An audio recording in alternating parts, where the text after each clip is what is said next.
Hey guys, welcome back. I have another book review for you guys, and this is Bound by Blood by Amanda Ashley. Ugh, I just love these covers. They're so beautiful. Alright, the tagline for this one is A Vampire's Love is Eternal. I'm going to read the back for you guys.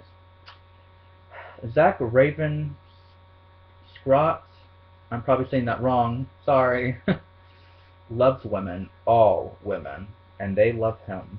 The irresistibly seductive owner of the hottest casino in Nevada, Zach has tasted every wicked pleasure Sin City can offer, but never in his 600 years as a vampire has he seen a morsel as delectable as Kathleen Sherrod, the mysterious young newcomer in town. Zach knows nothing about her except that he craves her. Kathleen is half vampire, half human, and all woman. As the cherished daughter of the, I know I'm going to say this wrong and I'm sorry, but Carpathian Coven's master, she has been given every luxury a girl could desire. Now her only need is for a prince. But though she's ready to gamble her heart on Zack, a powerful enemy stalks their every move, watches their every kiss, and waits to destroy their undying love. Oh, what can I say about this one?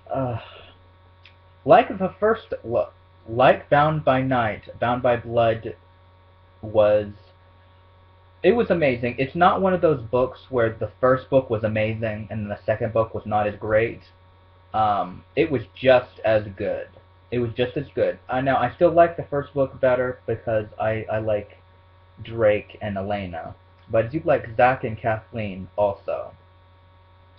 And I find because I'm obsessed with hybrids because I'm currently writing a book called A Witch's Moon. You can go on Goodreads and look it up. Please do. I'm planning it to come out in May, but I'm getting ahead of myself here.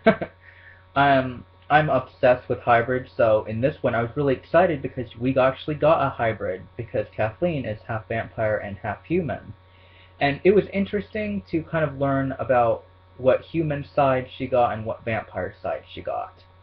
See, Kathleen, she can feed on blood and she can mesmerize humans, and but on her human side, she can eat food. She can eat normal human food, and she can also be outside during the day, and it does not kill her. And silver also doesn't have any effect on her as well. That would make, I mean, to me, that would make her pretty powerful. However, because she's only half vampire, she's strong, but she's not as strong as, say, a full-fledged vampire is. Because they're entirely vampire, whereas she's only half vampire. I think that, I mean, a part of that kind of like makes her human side a weakness and a strength. Because where normal vampires, where a full-fledged vampire can't go outside during the day, she can. That would make,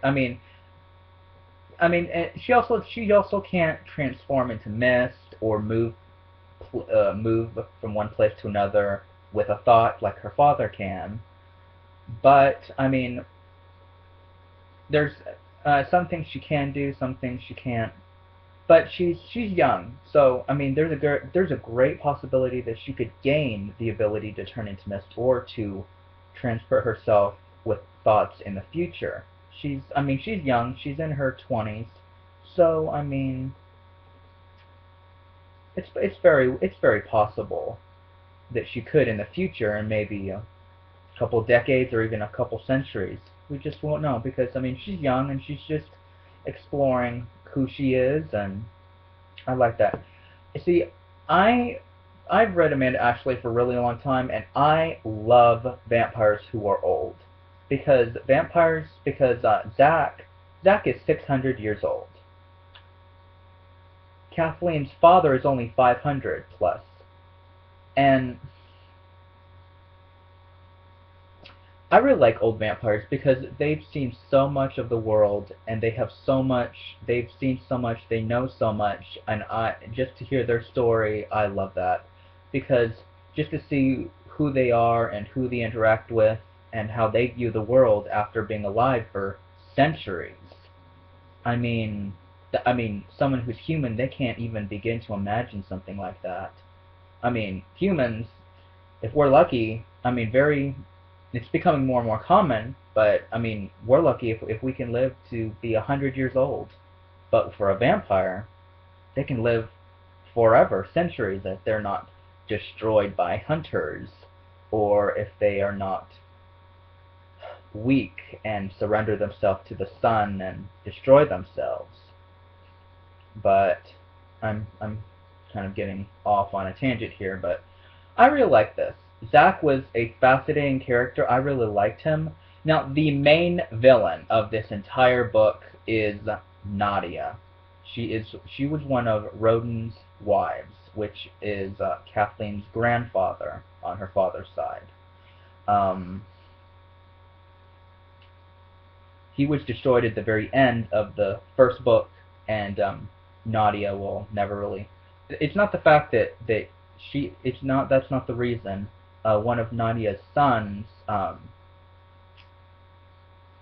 killed Roden, and he did it treacherously, and Drake killed him for it. And now Nadia wants revenge, even though it's been 20-odd years. And so she basically sends out her sons to kill them. Not very smart. To me, it seems like she's a coward. I say that because instead of her going out and dealing with this herself, she sends out her children to do it. Me thinking to myself, if someone killed someone dear to me, no matter the circumstances, I wouldn't send someone else to try to kill them. I would try to kill them myself. But that's just how I view it. But this book was good. This book was really good. Nadia was destroyed in the end.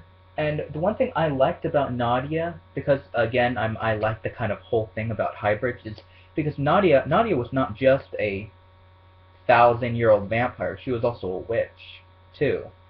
And so that's I really like that. I don't want to give away too much. I know I've given away a little bit in this video, but I don't want to give away too much because I really want you guys to read this for yourself and for you guys to take your own chance on it. Now, trust me, I didn't regret this book. If you read it, trust me, you will not regret this. I gave this book 5 out of 5 stars. It was amazing. Of course, all of her books are amazing, but this like the first book are definitely really high on my list of favorite books. But out of all of the Amanda Ashley books I've read, this and the first book are definitely my favorites. So do pick this up. You won't regret it. I know I didn't. It's a really good book. You'll really like it. I'm kind of obsessed. I'm two things I'm obsessed with. One is vampires, and two are the stories that involve undying love. A love that is so strong that nothing can part them. Because in all reality, you cannot destroy love. You can't. People, that's another story, but even in death, love is always there. It follows you no matter where you are. You could be the evilest person ever. Love will still find you one way or another. It's something you just can't escape. And Amanda Ashley, I salute you for being able to capture that so beautifully. I really love that because it's not just this series. You've done it so many times before, and it always captivates me every time. Well, please like and subscribe and comment down below.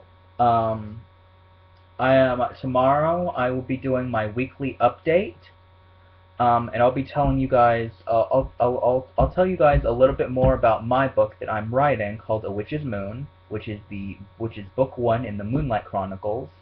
It's a first book of a 6-book series, and I'm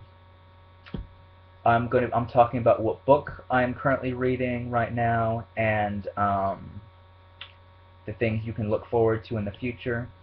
Also tomorrow, I'm also going to be doing book reviews over Beautiful Creatures and Beautiful Darkness, the first 2 books in the Castor Chronicles by Kami Garcia and Margaret Stohl. Thank you for watching, and happy reading!